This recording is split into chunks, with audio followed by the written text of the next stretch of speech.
Kepadamu ya Allah.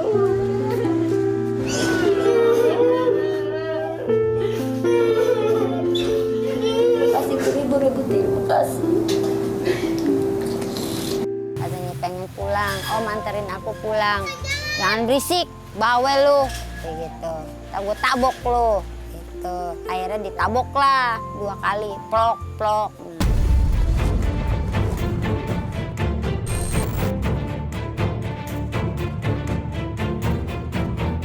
Masih belum sepenuhnya membaik. Jadi ini memang masih membutuhkan treatment yang agak cukup panjang.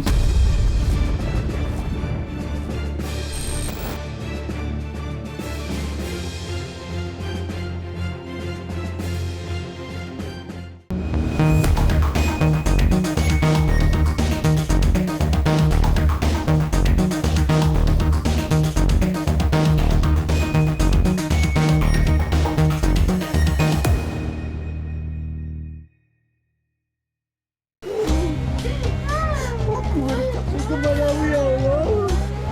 Warna-warni kasus yang melibatkan anak terjadi di Indonesia sepanjang tahun 2023. Mulai dari penganiayaan, penculikan hingga bayi yang tertukar menarik perhatian publik. Kasus penganiayaan anak yang paling menyedot perhatian publik di tahun 2023 ialah kasus penganiayaan berat berencana David Ozora oleh Mario Dandi Satrio, anak mantan pejabat pajak Rafael Alun pada 20 Februari silam. Penganiayaan brutal Mario Dandi yang terjadi di perumahan Green Permata Residence, Pesanggerahan, Jakarta Selatan membuat David koma selama 8 hari.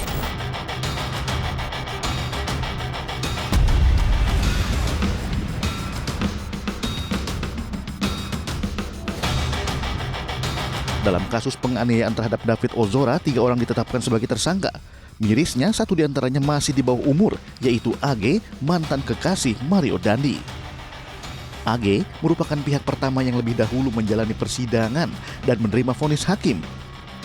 AG dijatuhi vonis pidana selama 3 tahun 6 bulan penjara pada 11 April 2023 di Pengadilan Negeri Jakarta Selatan. Mengadili, 1 menyatakan anak terbukti secara sah dan meyakinkan bersalah melakukan tindak pidana turut serta melakukan penganiayaan berat dengan rencana terlebih dahulu sebagaimana dalam dakwaan pertama primer. 2. Menjatuhkan pidana terhadap anak oleh karena itu dengan pidana penjara selama 3 tahun dan 6 bulan di LPKA. Dalam kasus penganiayaan David Ozora, AG memiliki peran cukup penting.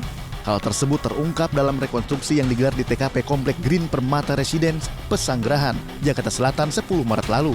AG sempat merekam ketika kekasihnya Mario Dandi melakukan penganiayaan keji terhadap David. AG bahkan diketahui sempat merokok saat kejadian tersebut. AG dinilai tidak berusaha mencegah dan cenderung membiarkan penganiayaan itu, sehingga mengakibatkan David Ozora terluka parah hingga koma. Sementara 2 terdakwa lainnya yaitu Mario Dandi dan Shane Lucas menerima vonis hakim pada 7 September 2023 di Pengadilan Negeri Jakarta Selatan. Pelaku utama penganiayaan Mario Dandi divonis hakim dengan pidana penjara maksimal yaitu 12 tahun penjara dan dituntut membayar restitusi atau ganti rugi sebesar 25 miliar rupiah. Sementara Shane Lucas divonis hakim pidana 5 tahun penjara dan dibebaskan dari pidana membayar restitusi.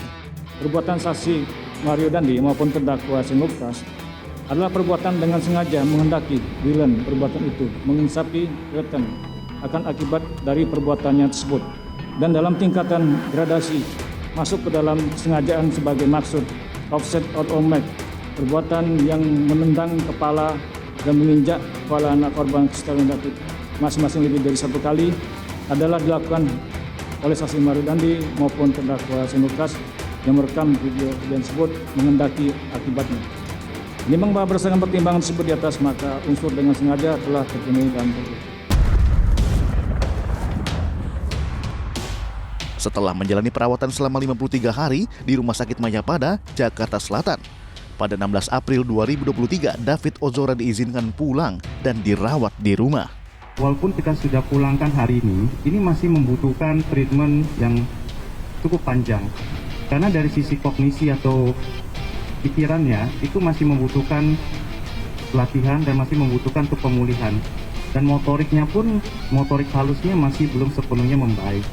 Jadi ini memang masih membutuhkan treatment yang agak cukup panjang sehingga dia masih bisa pulih. Nah, jadi kita pulangkan hari ini itu karena dari segi motoriknya jauh lebih membaik, kognisinya juga membaik walaupun belum 100% mendekati normal, tetapi ini sudah jauh membaik dibanding kondisi awal itu koma. Usai menjadi korban penganiayaan keji oleh Mario Dandi, David didiagnosa menderita diffuse axonal injury, jenis cedera otak traumatik yang tergolong sebagai salah satu cedera otak paling parah. Diffuse axonal injury merupakan jenis cedera otak traumatik yang tergolong sebagai salah satu cedera otak paling parah. Penyakit tersebut menyebabkan miliaran syaraf yang ada di otak penderitanya mengalami cedera cukup fatal. Bagian akson di saraf yang menghubungkan antara saraf satu dan saraf lainnya rusak, seperti sobek atau terkoyak. Akibatnya, otak kehilangan fungsinya untuk mengalirkan sinyal-sinyal listrik yang biasa digunakan untuk mengendalikan kerja tubuh kita. Jonathan Latumahina, ayah David Ozora, pada September 2023 menuliskan akibat diffuse axonal injury yang dialami David. Kondisi emosional David setara dengan anak usia 5 tahun 8 bulan dan intelektualnya setara usia 8 tahun. Sehingga David akan kesulitan dalam menerima pelajaran dan perubahan perilaku etika dasar yang sangat drastis. Akibatnya, David harus terus menjalani pendampingan psikis, fisioterapi, dan okupasi sampai batas waktu yang tidak diketahui. Selain kekerasan pada anak, awal tahun 2023, publik juga dihebohkan dengan penculikan anak oleh manusia gerobak. Seperti apa cerita selengkapnya? Sesaat lagi hanya di iNews File.